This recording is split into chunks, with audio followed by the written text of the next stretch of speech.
All right, we're live. We're live. Yeah, imagine that. Craziness, huh? Well, and we're on time. Oh my god, right on the knob. This was the craziest Right? this was the craziest hour for me, I'll tell you. Really? Yeah, I had to drop Shaylee off at cheerleading, pick up my son, take him to the store, drop him off at home, get the screen ready, make it back to cheerleading, pick Shaylee up, and then drive back here and jump on here and make sure everything looks good. Awesome. Craziness. Yeah. 1 hour I did that in. Nuts. Yeah, that's crazy. So I want to say welcome to everybody that's joining. The numbers are going up pretty fast. That's cool. Hi, guys. Thanks for joining. Thanks for coming in. Hopefully you guys can hear us well, and hopefully everything sounds good. Just want to say welcome. It's Tuesday. Chris and I are coming to you live from Vegas. Dan is coming to you live from New York. And our guest, we have an awesome guest here tonight. We're going to talk about some really incredible stuff. I want to get into his story, and I want you guys to listen, shoot your questions in the chat room. His name is Philip Syracuse, and he's an author, wrote a book called The Horsefly Chronicles, True Demonic Haunting. And, of course, you guys already know Daniel Klaes, my co-host. Yeah. The owner of the Hinsdale House in Hinsdale, New York. Yeah, guys. How's it going? And good to right see you. next to me, because we're in Vegas, it's Chris Mooney right here. What's up, guys? See, I'm surprised that you actually got Chris to come on. You know, he's not down eating sushi and playing slots. That was earlier. Oh, okay. That was earlier. Yes. So Yes. Denise was actually, they must not have done well on slots, guys, because Denise was actually like bugging my phone up an hour before the show started tonight.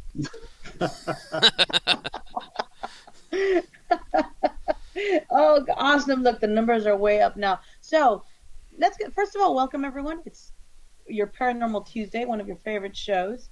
And I'd like to say, let's give this opportunity to our awesome guest, Philip, to introduce yourself and let the people know that are watching and listening, everything that we're going to talk about today. Sure. My name is Philip Syracuse. I'm the author of the Horsefly Chronicles, a true life demonic haunting. Thank you for having me on tonight. I really do appreciate it. Absolutely. And I like to do these shows to Craziness. enlighten the One hour. public, 1 hour. those that have questions, I whether did that in. ghosts or spirits or Nuts. entities Yeah, do that's exist, crazy. and they do. And they do come to the physical realm. So before I jump too far ahead, I want you to shoot away with questions. All right. Yeah, of course. So the first thing, obviously, that I want to get into is, I like to we're do talking these about your book, and your book outlines the true story of everything that you've experienced, right? shows Craziness. to One enlighten hour. I guess one question, and maybe this would be better at the end, but I'm just going to go ahead now. Just, 'cause you're just that's going my to style. kind of ruin the ending? You're just going to... But what I wanted to ask is, after all, and that's why I said it could probably be better at the end, but we'll visit it again. But after all this time, from when you first started with your experiences and everything, it's a learning experience. You learn from it, and you're able. Do you find that with all this knowledge and your experiences, you can now help others that are going through what you went through? I can give the truth. And by that I mean that, it exists. There is no magic wand. And I'm going to call it the way it is. I'm sorry, but anybody who claims to have a magic wand to remove demons or entities, I've had everybody here practically, and I haven't seen it yet. So I do teach people how to cope with it, deal with it as best as you can. And for some people like myself, it might be a life journey that I go through. But a lot of people ask me, what do I do? How do I do it? How do I get through every day mentally, physically, without being attacked? And the truth is, you just don't know when it's going to happen. Yeah, I mean, I Yeah. know, just investigating and all the years I've been doing it, everybody always, because of TV, thinks that demons are everywhere. And in all the investigating I've done in over 10 years, I've only had a couple isolated cases of it. Now I know, with your that house, my God, it's definitely we're tormented there, and Hmm. it's unless you've ever been and dealt with something like that, it's hard to really comprehend what you have to deal with and what you have to go through when you're dealing with something like that. Right. Yeah, it's challenging. It's very challenging, and we're living through it as best as we can. Now, were It's you not easy. were you into the paranormal before this started happening? Or No, so you I'm a person who I remembered occurrences, and I always felt like I had an attachment uh-huh. in life. But when we moved in this house in 2010, Wow. it's completely different. This house holds everything together. It's a combustion of energy ready Wow. to explode, this house. And that's why, people ask me, well, why do you have paranormal teams, investigators, psychics, mediums? Because I believe truly that by doing that, I'm teaching the world, look, you could say it's fake, you could say it's make believe, but I say, don't take my word for it, come down yourself. And you see, and you be the judge. And I have done that for the last 4 years now. And we have a proven record. Can you explain everything? No, I can't. And the demon word, you're right. The demon word is thrown out there, and a lot of people they see The Exorcist, and that's what it's supposed to be. That's not what it is. It's not things flying through the air, you're getting hit in the head with objects. It's not a poltergeist. It's pure evil. And there's a complete difference between a ghost and demonic entities. And again, I didn't believe in demonic entities until I started experiencing things that are just very, very unknown. Some people would say, well, maybe it's a ghost just coming by. But what it does is it takes out all that happiness out of you. It takes everything it's like you're a battery and it's draining you for its own cells. And it becomes alive in a way where now you become part of that pure evilness. Mm-hmm. Philip, that's probably the greatest description I've heard of a demonic haunting, because a lot of people talk about it in a Hollywood sense, but really what it comes down to is just what you said. They drain your energy, they feed on your anger, your misery, your torment, and it's a very quiet torture that takes place. Yes, it is. It's a mental. It's more mental than physical in that sense. And I have seen people getting taken over, including myself, in this home. So, Wow. again, I don't want to go too far ahead. I just want the questions to keep coming in. So this way we can go into a format of how this all started. Okay. Yeah. Well, we're very excited from our side, because we're going to be. You were kind enough.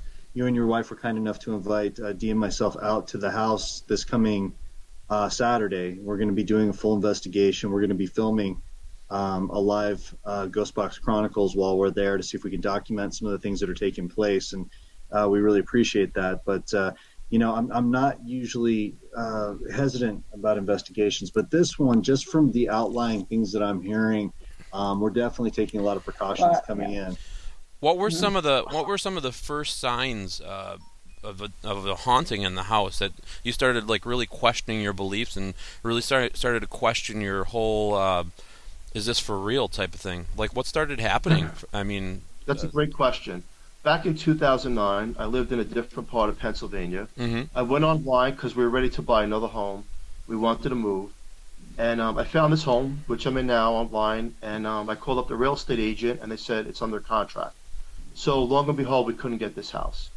And we kept looking, but we haven't found anything that we liked. And a month later, my wife had called me. I was at work in New Jersey, and she goes, guess what? That house is that's off a contract now. It didn't go through. Let's go look at it. I says, well, make an appointment. And I remember meeting with the real estate agent, coming here, walking in the backyard, and this breeze. It was a still day, and the breeze came through.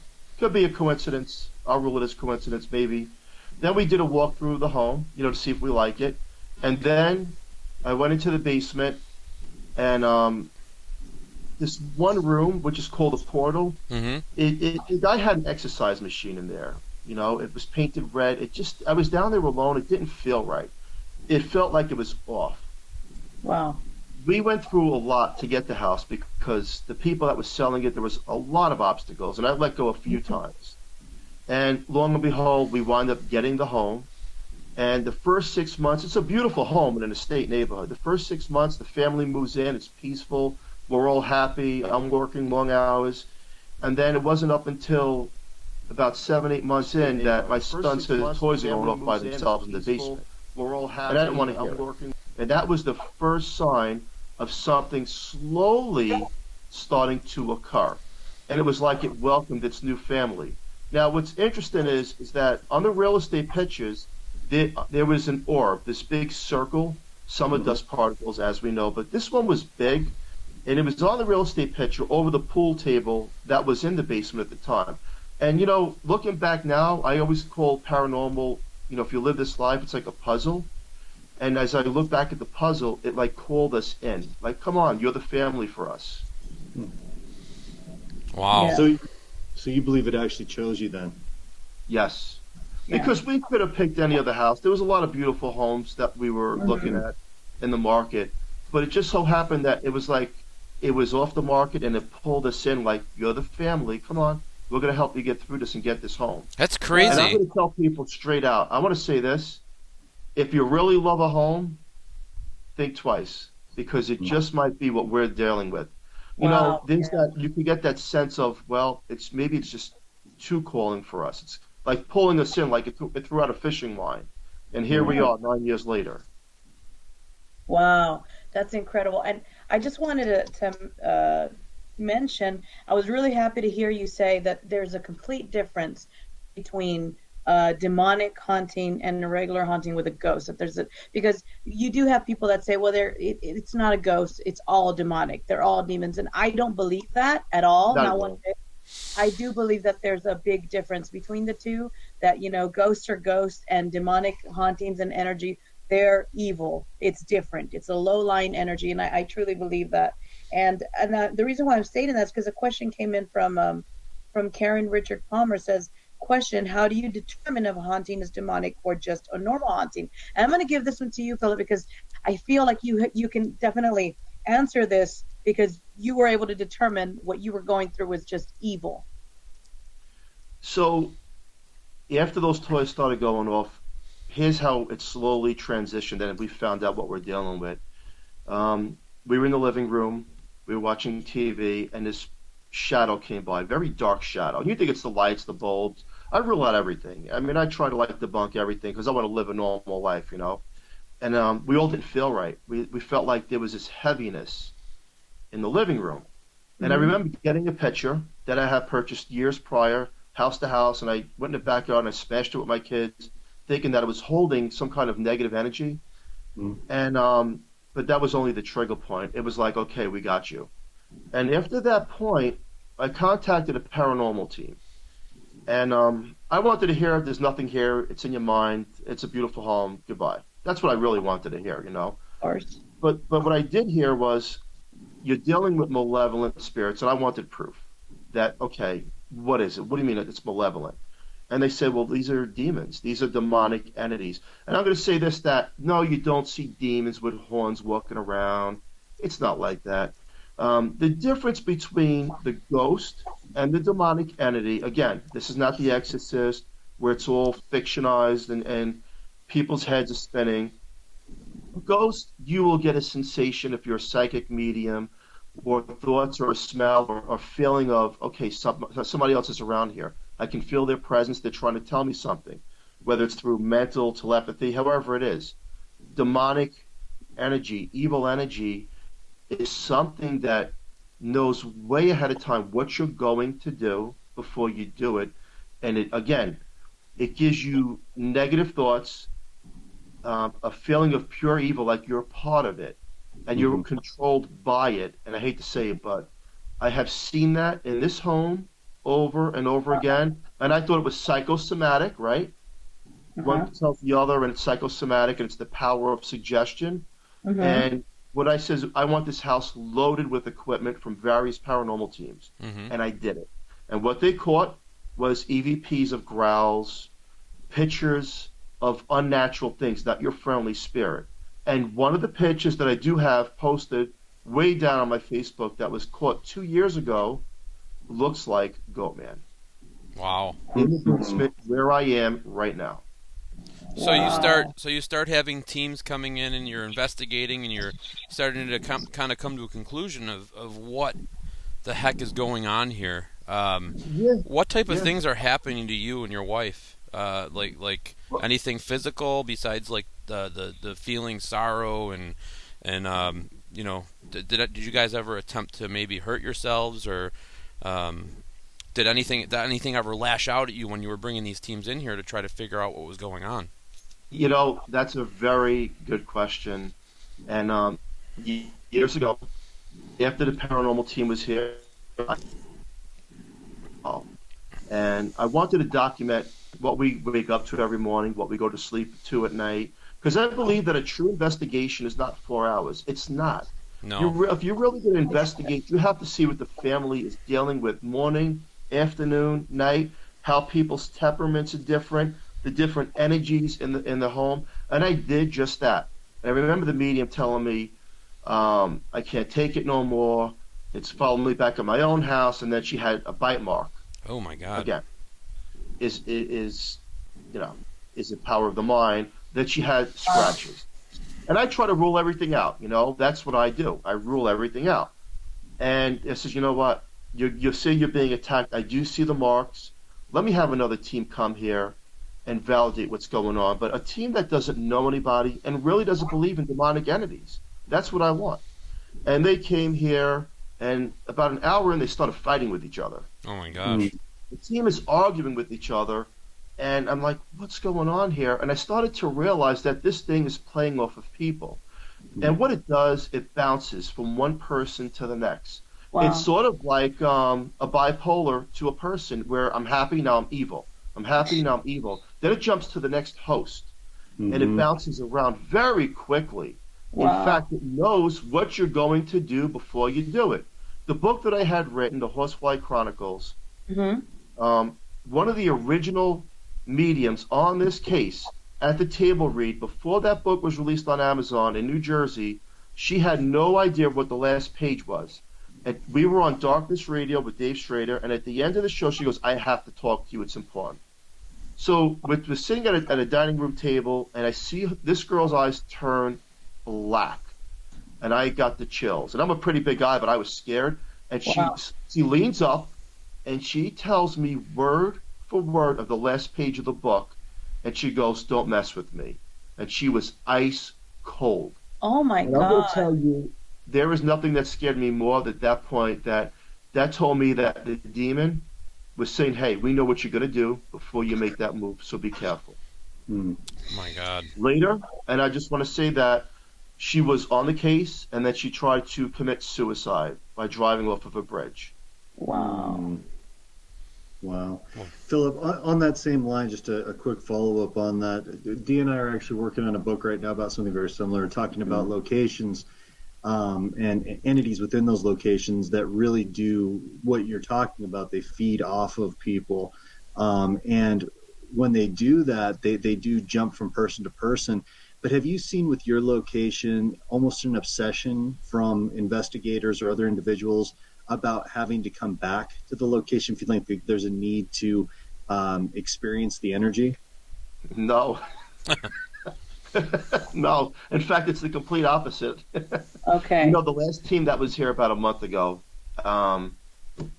it's not, and I'm going to say this because I'm glad you're coming down Saturday. I'm looking forward to this. But I want to say it's not like, hey, make the toy go off. Come on, don't be afraid. And in my mind, I'm like, this thing's not afraid. This thing's just waiting. Don't do that. Don't say, hey, you can make this. It knows. And if it wants to react, it'll react. And long and behold, it wasn't a good outcome. It was a very bad outcome. Right. It's not the typical, let the lights go on, let the flashlight go on. It doesn't do that. It doesn't care to do that. You're not dealing with a natural spirit who's somebody that you know. It's not what you're dealing with. You're dealing with something that's like, okay, let's play. I'm going to show you what I can do. In fact, 4 years ago, the person that did it tried to drive away, and the car broke down the middle of the street. The other person, again, tried to commit suicide. The other person's eyes turned black. Is it coincidence? Is it factual information? Over 50 teams, I think it's factual information. That what we're dealing with here is something that's not trying. It wants to know, but it wants you to know its power. And up to this day, it's not true. Identified. For a million names of demons, but it hasn't. identified. It's weird. It's funny because every time we have a guest on and we're talking about a subject of this nature, it seems like the waves get screwed up, like when they're trying to talk. Everything that you just said, and normally when we have a guest on and we're not talking about things like this doesn't happen. But everything you just said right now that I know is information that people could use and knowledge, and it just completely, you were, and it was only when you spoke. Yeah. Do we still have him? It shows that he's still on, but I don't know. Can you hear me? Yeah. Now we can. Bit, yeah. Did you hear? It's fair because I'm in the. See, he's going in and out. Yeah, maybe we should talk about puppy dogs and rainbows and unicorns and see what happens. See if that allows us to have a better communication schedule. Jeez.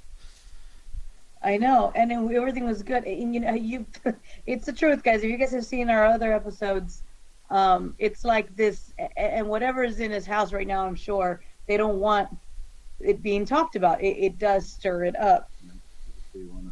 No, and whatever it is, if it in the demonic cases that I've dealt with, when you're when you're trying to get information out or trying to clear the situation or trying, it's normally something that'll lash out and backlash out at you, or the people that are trying to assist or help with the circumstances, because it doesn't want to leave. It doesn't want anything to change. The people in the chat room are saying it's messing with his electronics. It is. It's messing with his phone, the camera. Are you still there, Philip? Yes.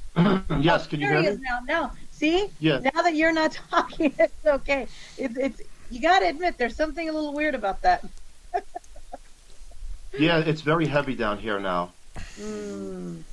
Yeah, I was worried about that. I am going to say, before we did the show, Chris and I were talking, and I said, I hope this doesn't stir anything up there. Because in my experiences, I grew up pretty much, I had a very intense experience growing up in my parents' house where I went through a really bad demonic haunting, and I was possessed when I was 12, 13 years old.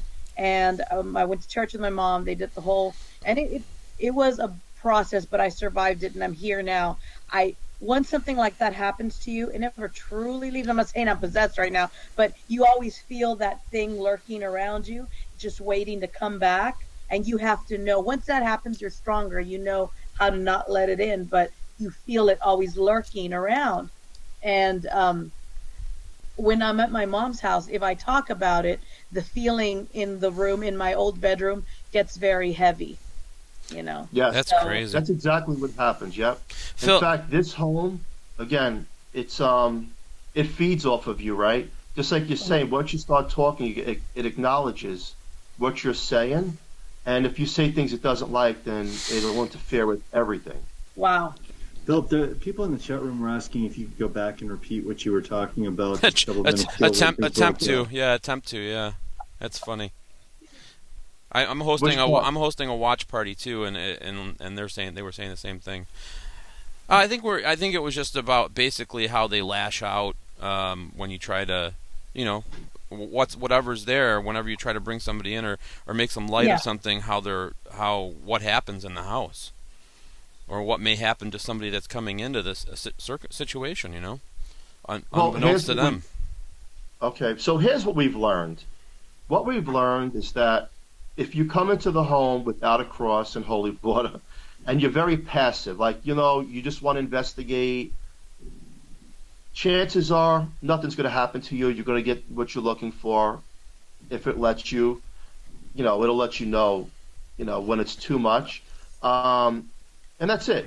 It could be fine. However, we had a priest here a few years ago, and I was afraid. It was from the Catholic Church, because we were done. We were fed up with everything. We wanted to live a normal life again. So when the priest came here, he went into every single bedroom. Holy water, the Bible, read everything. Not a shadow and not a blink of a bulb. Absolutely nothing happened. Wow. 3 hours later, the shadows start coming back one after the other. Right. And it plays hide and seek. And I have seen that we've had a ministry here on a Saturday for 7 hours, blessing this house and every one of us. Hours later, again, the shadows. Wow. And there's a video on YouTube, and it was a couple days after that ministry was here, and it's a toy dinosaur, which I can't even watch it because it creeps me out. It goes off by itself on questions. The entity makes it go off, and someone caught a shadow person coming down the stairs. So, again, you don't know. This is not that haunting where, hey, let's play, let's make this go off. The only thing you're doing is enticing it to really take you down. Yeah. And I know I got phone calls from people that were here. Oh, I don't know if there's something really evil there. And then days later, I'll never come back to that house again. My life is going upside down. And I'm like, well, if you're passive and you don't talk about it and you don't criticize and try to go against it verbally, because words have power, right? Every word we say has power. It's energy that we're putting out in the air. These things are feeding off of that, and they're going to retaliate. But if you're passive and you're like, okay, thank you for responding, I understand, you're trying, we're trying to make communication, that'll go fine. So now you've gotten these teams in. I know you've had people stay there for weeks. You've had people stay there for just documenting what's going on in this house and kind of giving you some kind of peace of mind that you're not crazy. Do you want to? You bring people in to try to clear the place? I mean, what's the next step for you? Here is a fact, and here is a hardcore fact. This is not television. This is not make believe. And I'm going to say it, and I hate to say it, but no one's got that magic wand that I have seen. I've had priest, ministry, Wiccan, shaman. It all backfired. It's like you hold a firecracker, and when that firecracker explodes, everybody's going to get a piece of it. Whether they have a heart attack, whether they're going to try to take their own lives, whether they're going to try to take someone else's life, they're going to break up with each other. Everybody's going to get a piece of it, and that has happened time after time. And everybody has a repercussion. And, again, do I say that there's no way? I don't know, because up till this year, I haven't seen anybody that could possibly do it. And if you say, well, what would you do? What's your future goal? Would probably be to move far away from this home, because I think the home is a Duracell battery for these things. When you come here to investigate on Saturday, you're going to realize, you're going to see your equipment starting to die out. You can plug it in. It's going to say malfunction. I have seen that. The weirdest things are going to happen, and then you start to get confused. And what they do is your equilibrium balance goes off in this house. Very quickly. It's like, wait a second, I don't feel right. I'm upset. I got to get out of here for a while. Yeah. And what it's doing is it's pulling you now. It's taking your energy and utilizing it for itself.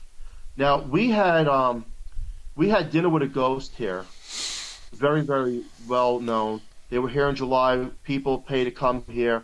And a couple of people like, there's nothing here. There's no ghost. There's no demon. And I'm like, I wouldn't say that. We're all seeing at this dinner. Everybody's having a good time. And then the scariest thing that happened is nothing happens. Because when nothing happens, the storm is brewing. And all of a sudden, on a 12-foot table, everybody's glasses started to shake. Everybody. And then all of a sudden, one girl gets attacked and she can't breathe. And it turned out very, very ugly. And the boyfriend was the reason for that, because he kept provoking. And when you do that, it's quiet, the air is still, and all of a sudden it explodes. Right.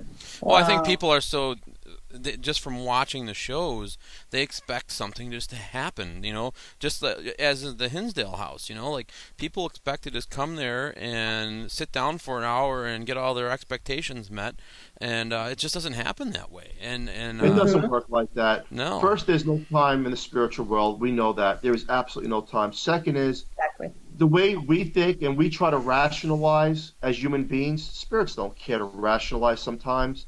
They're just looking at you, nodding their own head, being like, okay, I'm not doing anything for you. It's when you least expect it.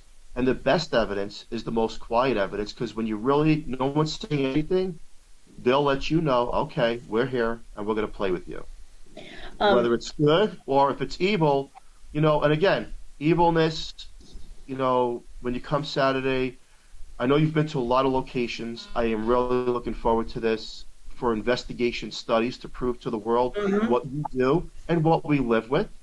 Yes. But you're gonna see there's a difference. I've been Oh, to a sure. lot of haunted locations around the world myself, and they're haunted. They're ghostly. They're spooky.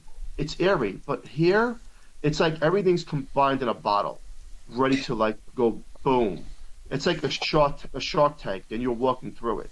Mm. And that's why there hasn't been any quote unquote resolution or any, because, and it's funny because I saw your beautiful wife in the chat room, and she says we have heard about a portal in our yard. So it's funny that I saw that, because I was just about to say, and then I looked down, I was about to say, I get the feeling that there's more to it. This is why there hasn't been able to be, maybe there's resolution for a couple of hours, and then 3 hours later it comes back, because there's much more to it. There's energy there. There's energy that's combined to the environment, that's connected to the environment there. Where your house is, the land, the area, there's a lot to it. I can see it in my head right now, that there's a lot to it. So much so that I think it's one of those uncleansable vortexes. Vortex is more the word than portal. What I see, what I can visualize in my head right now with what you live with and the surrounding, the place. And it's not just a vortex. No, this is a vortex. How you have been able to survive this, I just say wow to both you and your wife, because I know it's affected you. It has to have affected you emotionally. I'm sure even at times you and her maybe were at odds at times because of, and it's my heart goes out to you guys, and I would say, if there's one thing, and this goes now with the feeling I'm getting is with your location, you would need a large, what are those coils? Too large. But there's one thing, and this isn't, it's not about using religious artifacts and crosses and prayer and holy water. It's working with energy and stabilizing energy in places. And what you do, and it's a study, and some people have done this and recorded the energy, and it sort of balances it out. But I'm feeling like with your place, it wouldn't work entirely. But anyways, it's using copper coils in certain entryways of portals to kind of balance the energy out. But I feel like it's more than a portal. It's like a vortex. And that's why you would need the portal the size of you would need a coil the size of your house probably to stabilize that energy, because I feel like it's in the land, it's in the yard, it's where your house is, and it's connected to it's all. Which I guess, leads me into another question really quickly, Philip. What's your theory? Why do you think this is happening in that specific location? There's 100 reasons. I just think who was here has always been here. It has claimed this land. Yes. And if the home wasn't here, it would still be on the land.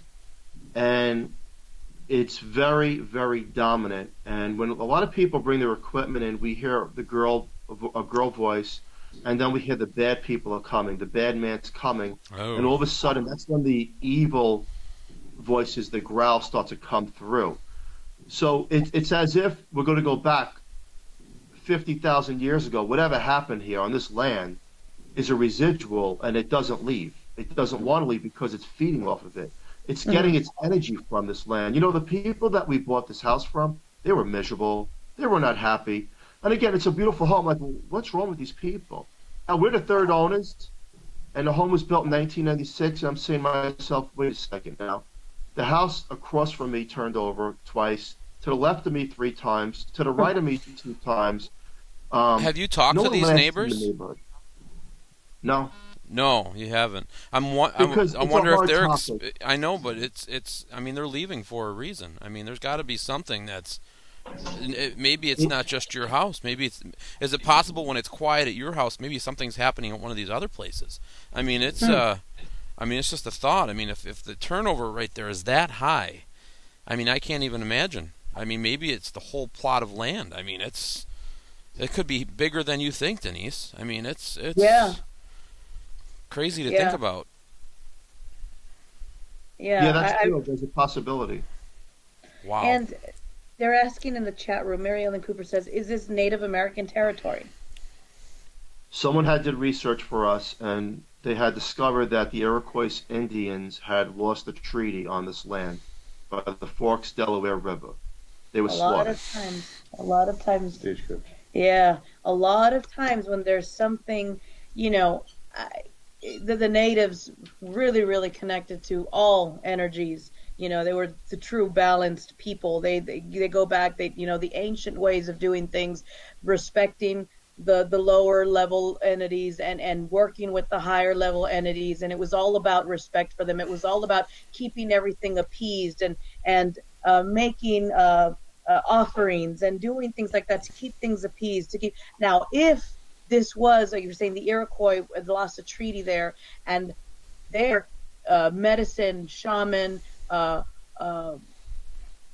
magic person, you could say they're witch doctor, or they're a person that they would turn to say, yeah, the elder. Sorry, my words, but put a curse on the land. These things stay there. These deities that they place there stay there. We dealt with something very similar that will not leave, and it will never leave the Stagecoach in Iowa. It will never leave that place, and it's Native American, and it was a curse put on the land by the Native American, and it's because you're dealing with a low level deity that's there. It's perception to them. This is their warrior. To others, it's a lower level warrior deity that says, I'm here. I've been placed to do my duty. This is, this land is cursed, and anyone that's not of this blood is going to be cursed with the land. And that's how that works. A lot of times, I mean, in other cultures, the way they deal with things like that is by making offerings to the deities, whether it be food offerings, making those Eye of God, crafts and hanging them on a tree, things like that. But I feel like with you, man, it would have to be, with your location, it would have to be a different combination of, we'd have to pull from different sources to try to even see a sliver of things getting a little bit better or balanced. And I want to say something to that offering.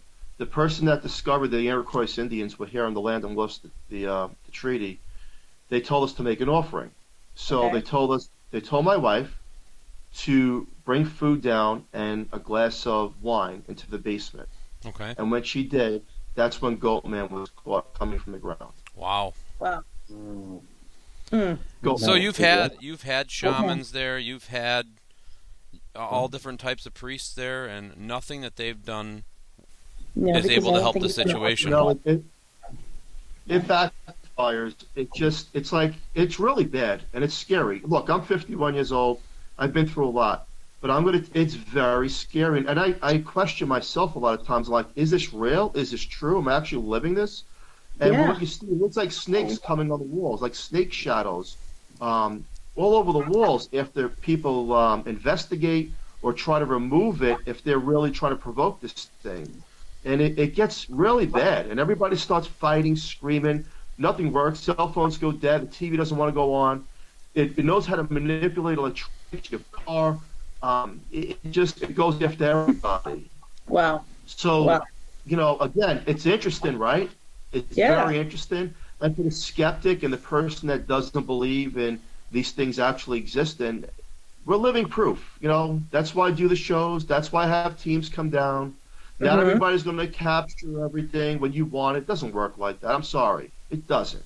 But when it does communicate, just be respectful. Because if you're not respectful, there's always that repercussion where I'm coming home with you. Yeah, we always have to remember to go, we always have to try to teach ourselves and learn.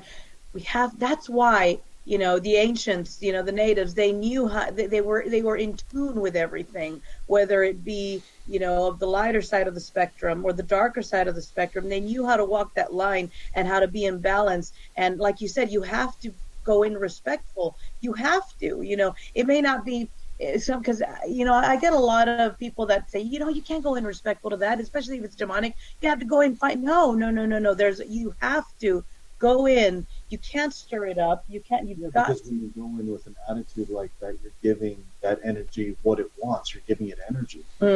Exactly. And that's the worst thing. It That's is. exactly right, Chris. If you're giving it what it wants, it's ready for its. It has the boxing gloves on, and you're feeding it.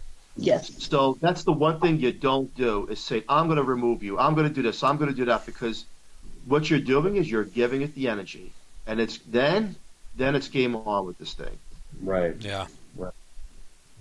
Wow, it's intense, and you know, I'm looking forward to it, but I'll tell you right now, I have been hesitant. I've been like, okay, I know what we're walking into, but I think one thing that's been helping me, even though I've been hesitant, is that I've gone through so much. Like I said, when I was young, you know, I survived that, and it was terrible.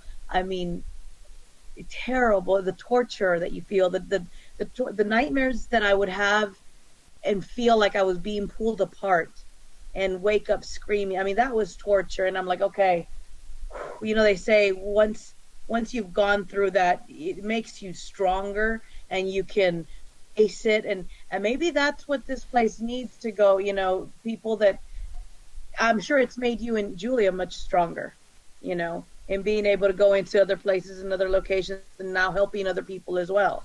So, yeah. So although I'm hesitant, I'm still excited. Yeah, we've been looking forward to it. No, I want you to be excited as long as you pass, which you both pass, you know, not provoking and walking around with, we're going to remove you with crosses and up to that point, you know. I've seen the biggest people come here, and I'm talking like huge people. Wow. Oh, I'm going to remove it. I like this. Not huge. All of a sudden, You haven't had Chris Moon yet, though. they're getting taken over. I'm sorry? I said you haven't had Chris Moon there yet, so. Yeah, I'm really looking forward to it. Kind of a big deal. I don't know if you know. Just not kind of. You are a big deal, bro. We're kidding. Yeah. We're kidding. Just trying to make light of the situation. It wouldn't be a phenomenon encountered if we didn't laugh and joke a little bit here, because it is very serious. Yes. It's you know, it weighs down on you just thinking about it. And I know I can kind of feel like if I was Dee and Mooney, you know, what's going through their minds right now. You know, what are they getting themselves into? You know, what's going to happen? Look, I'm in the basement alone right now. How do you think I feel? I hear you. It's heavy weighing on you just thinking about it. You know. Yeah. In fact, years ago we used to do live experiments around the world with people who were investigators, but through live communication like we're doing now. And they would have their equipment. And I remember this, everything went black. I was lifted up, but I couldn't even feel the hands, and I was thrown through the computer that I was going live through.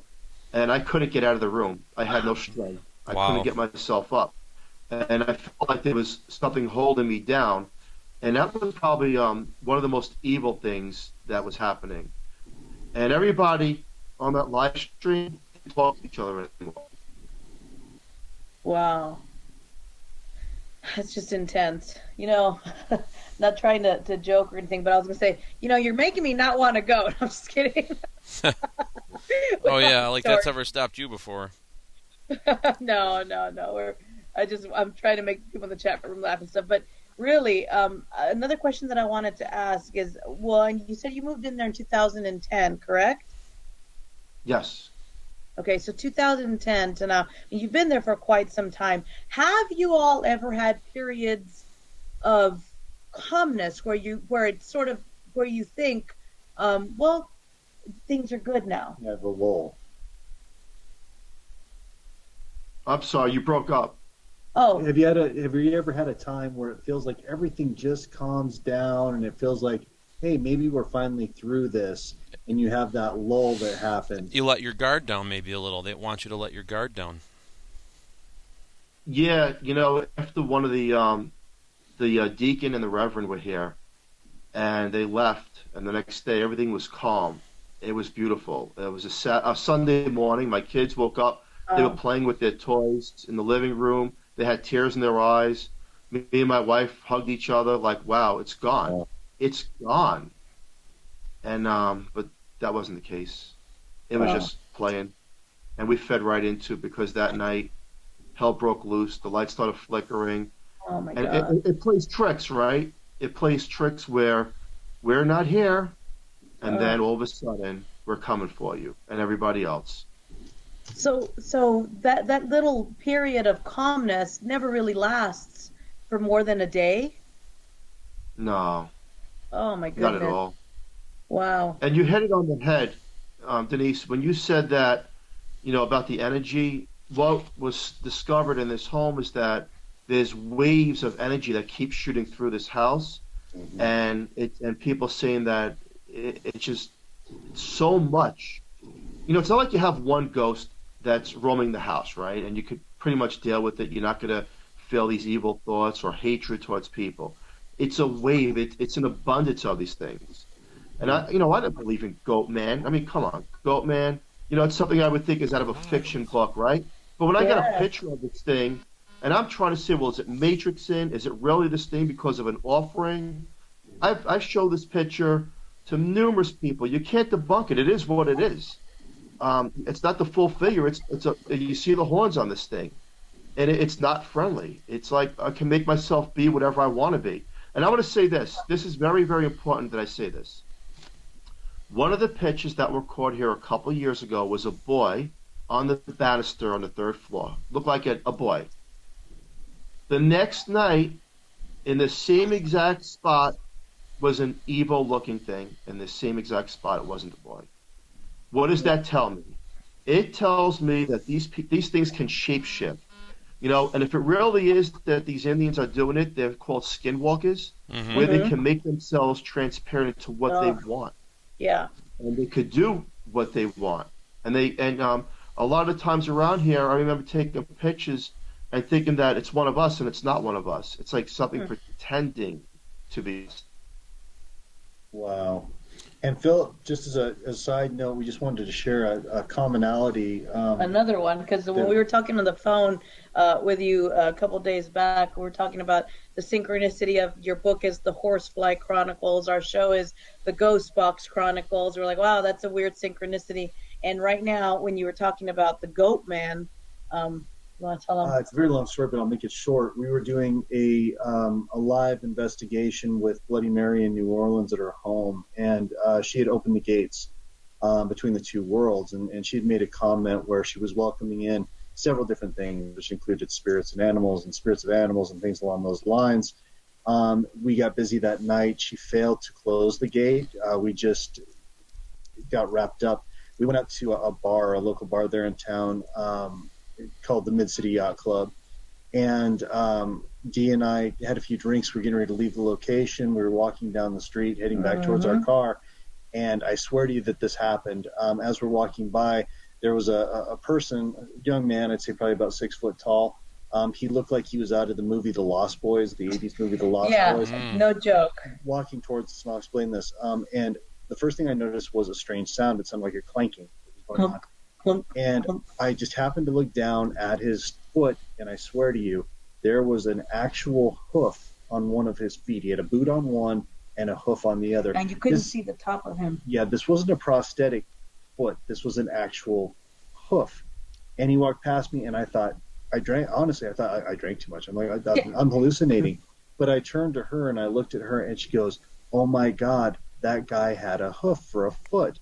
So long story short, we got in the car, we drove away. He sat at a bench alone and kind of nodded us as we drove back by. We went to Mary and told her what had happened, and she laughed about it, and she told us there's an actual story in Louisiana about called the Grunch, is that right? Which is the goat man, the Grunch, and it's a half man, half goat creature that's out there. And she realized at that point that she hadn't closed the gate, so she told her husband to check with the bar and see if they could go look at the surveillance cameras.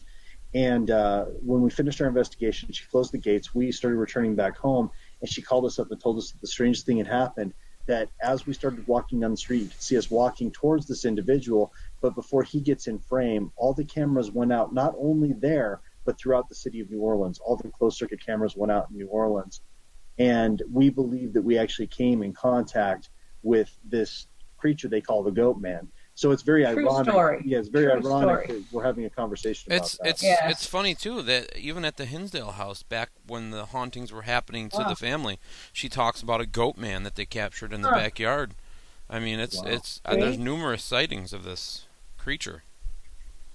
Wow. So that's just crazy. It's crazy. Another synchronicity. I feel like I don't know. You know, when you were talking, because Chris said the house chose you. You know, just how you all connected through LinkedIn, and then I'm like, oh my God, goat man. That's why we kept looking at each other like, whoa, we had a thing with the goat man. We saw the goat man. It's just, I don't know. There's something. I believe everything happens for a reason. So there's a reason why we're going over there. Most definitely. Ghost Box Chronicles, the Horsefly Chronicles. I believe that this is all for a reason. And, you know, I'm hoping that we can uncover something Something new. Never been uncovered before. That would be ideal to maybe give you more answers, the answers you need. You know, I mean, it's ultimately that's the same reason I have people come to the Hinsdale house for answers. It's not something that you're going to get on your own. If you can have qualified people that know what they're doing come in, that you may be able to get something that just unlocks the answers to what you need to do there. Bill, right. Can I ask you another question? And I'm just curious now, being that you've been there since 2010, and I know, I'm sure you get this question like, why don't you guys leave? And why don't you guys leave? And what people don't realize, it's not always as easy. You know, you're kind of, that's your home, that's your house, that's where you live. It's not always that easy. And you've tried to do something about it, try to have cleansings done. That's failed. That just hasn't worked. But I have a question for you, and I'm just wondering, do you ever feel like spiritually enslaved by the house? Yes. Yeah. I thought most definitely.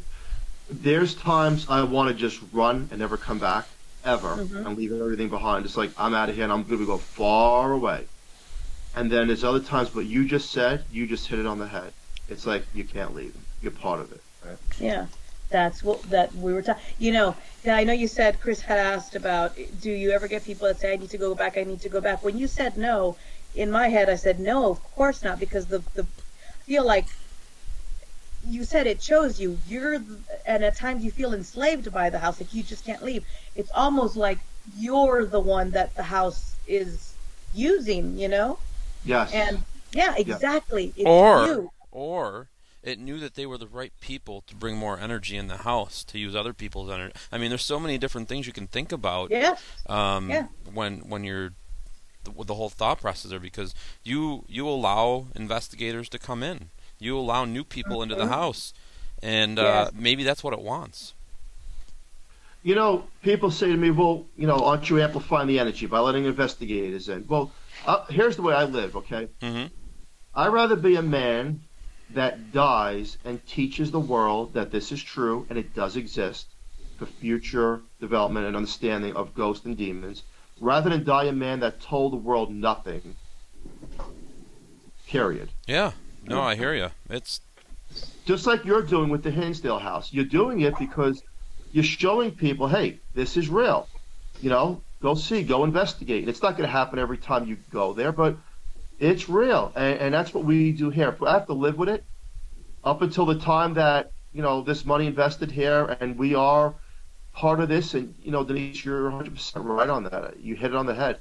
Up until the part, if we ever can escape, in a way, right? I'm just going to keep teaching the world it's real. Yeah. And I feel like that's part of your journey. Both you and your wife, it's part of your journey. It's like there's a lot to it. Yeah, you feel like you want to leave. You feel like you can't because you're, you know, spiritually enslaved. But then at the same time, you've got the other side where it's like, this is part of my journey. If anyone's going to live this, it's me. And if I'm going to make something good out of it, which is helping and teaching other people, then that's what I'll do. And, you know, if somebody has a purpose like that to help and teach people, it's never going to be easy. You're not going to get to go out and help and teach people without that experience, without that personal experience. Now, with your personal experience, everything you've gone through, your wife has gone through, the whole family has gone through, that's personal experience, heavy stuff that you guys have, you know, gone through. So, now people can turn to you and say, okay, so you know, how what I've gone through, how does it compare to what you've gone through? Can you give me some insight? Maybe you can even tell, you know what, I don't think it's demonic. I think it's more, you know, creepy, scary ghost, but I don't think it's demonic, you know, because I'm sure you can tell the difference now between a demonic haunting and just a regular haunting. There's a big difference. Yeah, you're the conduit for it, and what happens Exactly. here, it kind of takes you over, Mm-hmm. and it's like you're not yourself. You know, you're doing what it wants you to do. Mm-hmm. And I see that right through the eyes. You know, where people's eyes again they turn black. It's not like you're trying to say, is it green? Is it blue? No, it's black. Period. Right. And they just get stone cold, and they just like robots. They act like, you know, we know what we're doing. You know, it's just pure scary at the same time as evil. Mm-hmm. You know, and again, I'm talking about this. I'm looking to the left and right because you know I'm in the basement, so it's a little creepy. I never lock myself down here alone like this. Ugh. Now, how But I how do it many because kids it's do you fun. have? We have four boys. One moved out, lives with his girlfriend. So we have three other kids, and they go through a lot too. You know, That's and what I was going to we try ask. to tell them How did you mentally prep them for this and to deal with stuff like this? it is very, very challenging. Mm. There's mood swings, there's temper tantrums. If someone did one thing wrong, there's an explosion of hatred. And that's one thing that happens here. Tempers are You probably through the roof. through the roof on the drop of a dime. And I Ugh. try to tell them, put happy music on that you like, that makes you feel good. Get out of the house, go for a walk around the block, go to the gym, just relieve, get away from that energy. Because once you're in that energy, like you're in that shark tank, it's going to consume you. Because once you start getting mad at someone, it's going to feed off of that and get stronger. So get out of here. Just go for a walk and then come back. Mm-hmm. That's what you have to do. It is very hard, and I'm going through it now. It's not easy. You know, the only good thing that's turned out of the Horsefly Chronicles is, you know, I'm a big advocate for helping people with this whole suicide thing that's going on in the Mm. world. And I'm like, well, look what we're living with. We're living with things that are challenging that you can't see. So I can help people verbally with my words saying, look, someone's already been in your footsteps. You know, Yeah. you're going to get through it. You know, and I'm a big person that talks about that because we're dealing with a mentally challenging life right now. You know, we talk about the Horsefly Chronicles. We brand it. It's became very big, and it's became a household name because we teach people. Look, That's great. this is not. It's not a show. A show where I'm putting on costumes and hey, look, this goes. No, the fact is, it's real. Period. There are haunted locations around the world. Period. For the person that's a skeptic, doesn't believe that there's a such thing, and you're not communicating with anybody, and blah blah blah. Well, let me tell you something. I've debunked everything, only to realize that it's real. It does Wow. exist. And the most simple thing happened here 5 years ago. I played the song Ave Maria, which is a beautiful song. When I was writing my book, something told me it was 1 o'clock in the morning. I'm up alone. I'm typing the book out, and the chandelier that's huge in the foyer starts swaying back and forth very slowly. Well, I ran about 200 miles an hour to get to bed and put the covers over my head. But that was creepy, and that showed me something. That showed me like this thing is acknowledging that song. Why? Why that song? And then lo and behold, here we are. Realize, right? It's a puzzle. It's anti-religious, and if you Wow. bring things here that are religious, it's gonna fight back with it. We've had Yeah. people from the Catholic Church send over the saints, the little Right. I don't know if it's Saint Benedict. They cracked, and they broke within a day. They Wow. just cracked. Now, Wow. what's your background? Just all the watchers, all the people listening on all the different outlets So here. You say you debunk things. What I mean, so you're not some bum off the street. I mean, you bought a beautiful home. You have a successful job, and you really looked into everything that was happening there logically, right? logically, you know, again, I've owned fitness centers in New York. There's a whole bio. I was involved with things. You know, a businessman, always into business, making money. You know, I'm not a person who's going to read curse books and evil books and try to feed into it and become part of it. Right. You become part of it when it wants you to. It's like that lifestyle, like that attachment. And whatever's here, again, whatever's in this home, knows what's next, period. Mm-hmm. So, again, for the person that doesn't believe, open up your eyes, be more conscious of your aware. And I'm going to say this about sleep paralysis. A lot of people believe that sleep paralysis is a part of the mind. It's a medical condition. Well, I'm going to tell you straight out, it is not a medical condition. I agree with you. I am 100%. not a doctor. I am not a scientist. I am not a pharmacist. But I'm going to tell you that I remember clearly I was so tired. My door was halfway open. I had to go to bed. I couldn't stay up. And all of a sudden, the door shuts by itself. And the minute that door shut by itself, my body was taken over. I couldn't move. I could only see. And I went into this sleep state. Mm-hmm. I was trying to fight it to wake up, like move myself in my mind in this dream state. I could not get out of it. Wow. So the fact that someone says it's a medical, no, it's not medical, because medical conditions don't shut doors, period.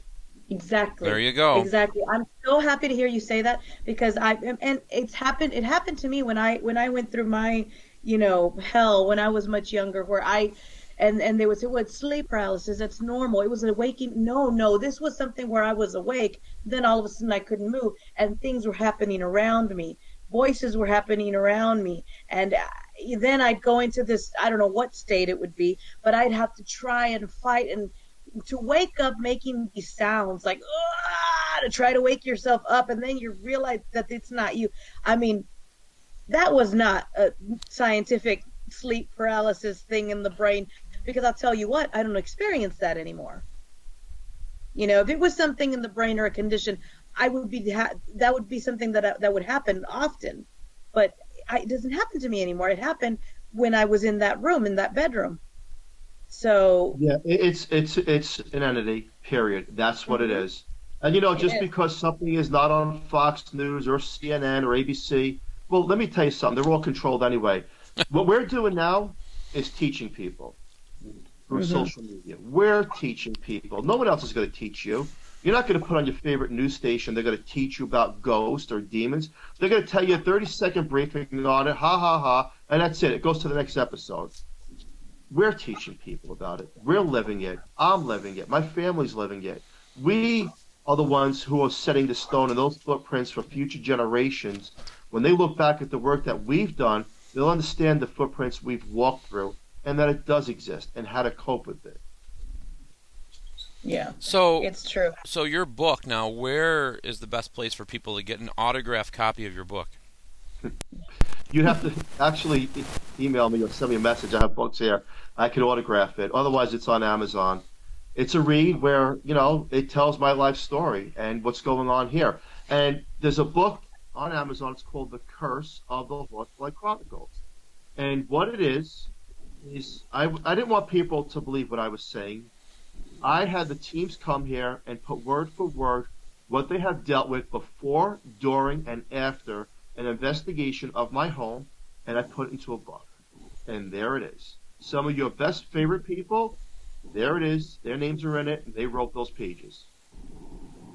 So we hyperlinked Philip's name onto the storyline here, so if anybody wants to get an autograph copy, and the author always makes a little bit more money if you order it directly than from Amazon.com, because I'm an author and I know that, hit him up, send him a message, and order one directly. It's my opinion, the only way to go, for sure. Yes. Or And are you for going those to be at any investigators Are you going to be at any I'm events or supposed to anything? jump in. I'm sorry? Are you going to be at any other events coming up where people could purchase the book? Well, we're having events here. We're going to be announcing it soon. Cool. So And, people, to people say want to that- come experience this, they can actually come to the house then. Mm-hmm. There's a lot. You do have to sign Of course. a release form. Because here's what I get. Oh, probably nothing's going to happen. No, you're going to sign the release form. Before, during, or after, we are not responsible. And that goes with any haunted location, right? Because you don't know when someone will come absolutely. back and say, well, you know what? This person's affected. It's your fault. No, this is real. And anyone who's getting involved with paranormal investigation, think twice, be smart, and do your homework. because it's not show and tell. You're dealing with the real thing. And, a paranormal investigator, I consider like a fireman or a cop. You never know what you're going to walk into. And it may be that one time, just that one time, where you're excited to investigate, where it destroys the rest of your life through an attachment. Yeah, that's the hardest thing. And people ask me all the time, how do you know if you have an attachment, or how do you deal with an attachment, or how? And a lot of times it could be other things. It can be a lot of times you have to go through the list. Or is the person empathic? Is it a true attachment, or are they just empathic, soaking up, absorbing energy that's not really theirs? But at least I do, when I've been dealing with an attachment, I know when it's an attachment. You can feel it. It's a different feeling. It lurks. It tries to take over your thoughts. And then you find yourself saying, why am I making that decision? Why am I? That's when you're battling that attachment. And it can be severed, but it's got to be a true want to sever that tie with the attachment. And sometimes people go months, years battling that attachment, and sometimes that attachment will jump from person to person to feed off different people.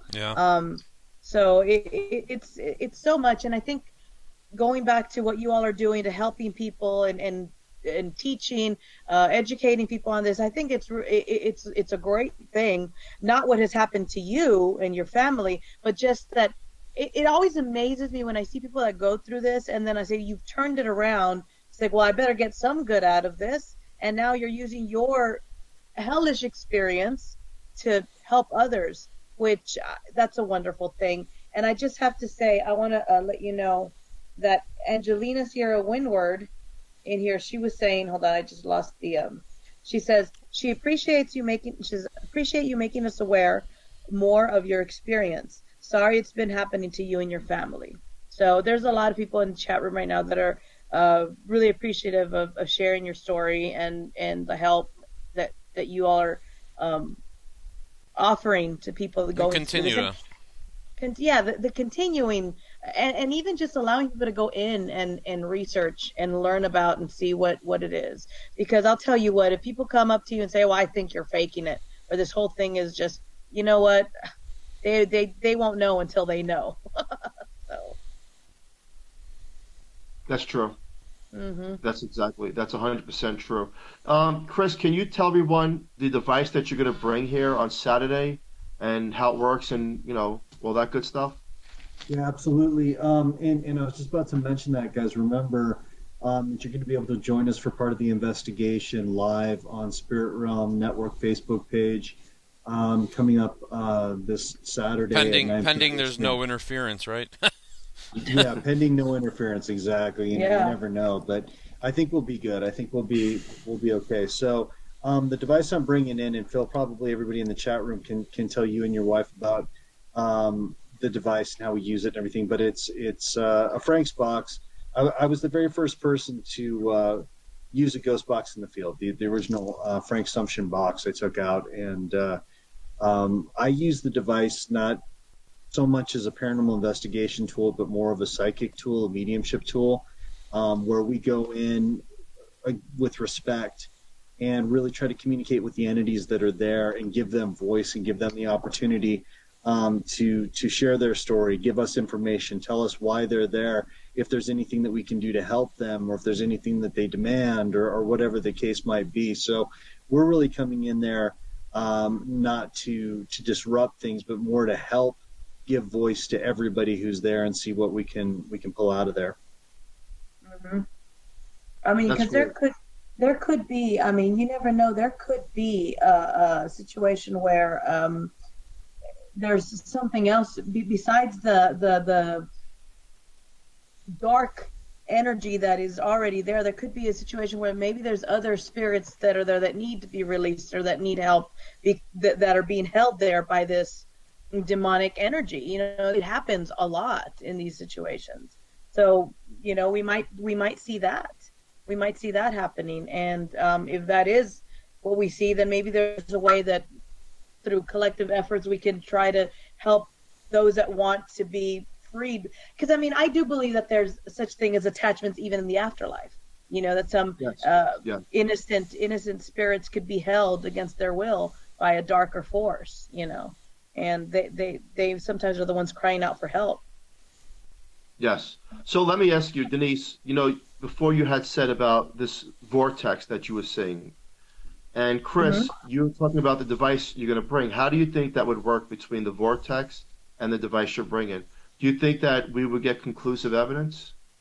Right off the bat, the one thing that we've had so much success going into these different locations where, there's just been so much mystery, and coming back with, if not 100% information, coming back with new light shined on the situation, and maybe leading you to something that took place on the land, or some names that come through, or even the name of an entity that you might be able to research. So I would definitely say there's a chance that we could get conclusive evidence when we come, but we don't know till we get there. So we're going to go in with an open mind and be respectful, which is something that gets lost a lot today when people go in and do investigations. We don't taunt or intimidate. We just go in and try to find out who's there.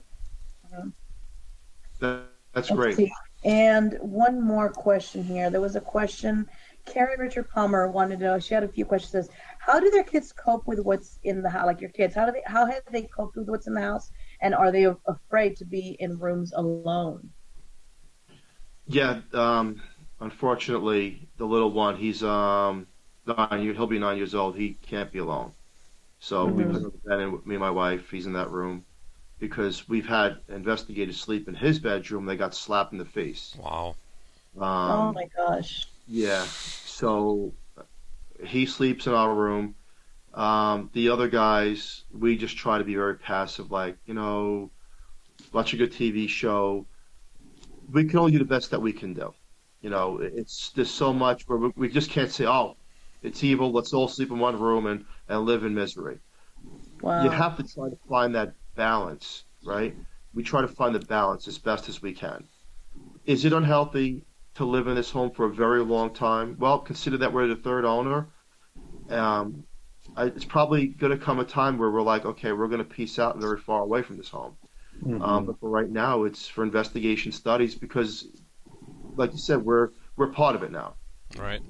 And it's easier said than done. It's not $100,000 home where you just walk away and say goodbye. Exactly. It's a home where there's money invested. It's an estate neighborhood. There's a lot here. You just don't walk away and start a new life. I don't have that kind of money in the bank where I'm buying a McMansion tomorrow. So we're trying to get through it, as best as we can, right? That's what a family does. But I will say this. The key word is love, right? And before you come to investigate, this is one thing I teach people. It's going to sound corny, but just hear me out. You write to Chris, I love you, on a letter, and you date it and you time it, and Chris, you do the same to Denise. And you're going to say, well, why? Why am I doing that? And you switch it, and you give it to each other, and after the investigation, when you do leave here, if there's any altercation where there's any interference of negative energy, where you find friction with each other, read that letter. I love that. That's actually a great idea. Yeah. No, I like that. That's a great idea. We will do that. We'll definitely take your advice on that and do that one. Yeah, because then it just changes your whole frame of mind when you leave, when you're done. It's like, okay, that's great.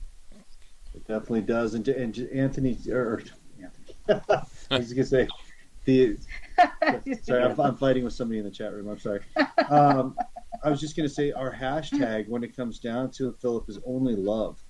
That's the hashtag that we have for everything that we do, and even the way that we approach some of these dark entities. I don't want to go into too much because I know that they're right there with you, but we come at it from a really different place, and they don't necessarily know how to handle it. Exactly, yeah. And that goes a long way. Love is the key. It's true. Because I've seen a lot of different things where now I know what's about to happen. What they try to do to you, and that brings solidarity to each other. That, okay, we know what's happening, and we're going to get through this. Cool. Absolutely. Everybody make sure that you're sending Dee and Mooney lots of love on Saturday, and check and see how they're doing on the Spirit Realm Network for sure. And one thing I wanted to mention really quickly before we end up tonight, and I know this sounds crazy to people who haven't experienced this before, but when we do the lives, when we do the actual broadcasts from locations, we really kind of try to take you guys along with us on the investigations. And with that being said, a lot of the times, if there's energy there, good or bad, a lot of viewers pick up on it and they experience it. So one thing I'd like to tell everybody here before we even get to that point, and we'll repeat it again Saturday, but letting everybody know right now, go in with a good mindset, get yourself grounded, make sure that you're set and ready to go. One thing that we encourage people to do is if you're going to watch the broadcast, if you can listen with headphones, that's your best bet. If you have kids in the house, we don't suggest that you broadcast it out into the house because there can be some negative things that happen. So you just got to be real cautious. Just kind of a viewer discretion advised situation. Yeah, because I mean, just for example, as an example, what happened at the beginning, Philip sitting there in the basement alone, and as soon as we got into the intense conversation, he started having trouble and interference, and I just had this feeling in the pit of my stomach, like, oh, the energy there, it's getting upset, and that's why that was happening. So, and for once it wasn't me. Yeah, for once it wasn't you. It wasn't Dandroid. And I would say that to the people that watch, just ground yourselves too, because when we turn the box on and we try to communicate, you guys know that's a box to to communicate with the energies that are there, and if something dark comes through, we're gonna hear it. So, yeah, I'm ready. Stay tuned. I am ready. This is going to be a good one. I can tell already. It sure will. It sure will. And another question that came in. This is going to be the last one. She put it in there twice, and I want to know because other locations did have the same thing. Is there any flowing water nearby? I can ask that question. Yes. Okay. Thank you. That was a big question that we had, Phil, because there's always flowing water. Whenever there's a flowing water, any kind of source like that, the activity is 10 times anywhere else. So that does make a lot of sense. It's a battery. Yes. We live near Bushkill Stream, and there's been a lot of deaths over there years ago. It's flowing water continuously. Wow, that's crazy. I knew the answer was going to be yes. Yeah, me too. I was going to ask that earlier and we got sidetracked, but I was going to ask that same question. Yeah. Philip, this has been awesome. This has been great. It's been great getting to talk to you guys and hearing your story. And I can't wait to go out on Saturday, go out there and meet you and your wife and your family and have you guys there with us. And just thank you again so much for inviting us in. It's an honor. We really do appreciate it. And we promise that we're going to do our best, most respectful investigation we can, try to get you as many answers as possible. Yes, I'm looking forward to it, and I'm glad that you're coming. And I believe that we're probably going to get some really good evidence to show the world, Oh, yeah. I'm looking forward to that.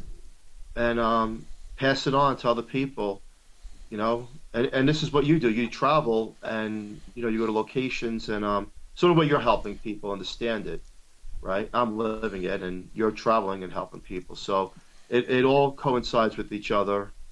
And we just try to make the best out of it, all of us, right? And show the world that these things do exist. And like the Hinsdale house. I do want to get to the Hinsdale house. My wife was mentioning it today, so that'll be a plan for the future as well. Awesome. Yeah, I'd be interested to hear your take on it and see if are there any similarities? Because nobody lives there, but crazy things happen there all the time. So it's I'd be interested to hear what you think.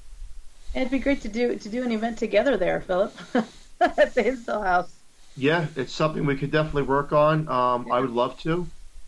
And like he said, we're living it, and then when you go to another location, you say, is it similar? Is that energy similar? How do you feel there? I've been to other locations where, again, they're haunted, they're spooky, they're creepy. You hear somebody walking behind you, but it's not compressed. Right. Compressed energy, in my belief, is the worst because anybody could explode at any time. And like we have a room that's called a portal. You're going to go in it if you want to, if you choose to. That's up to you. It's the worst room in the house. And look, we know spirits go through walls. Right. Oh yeah.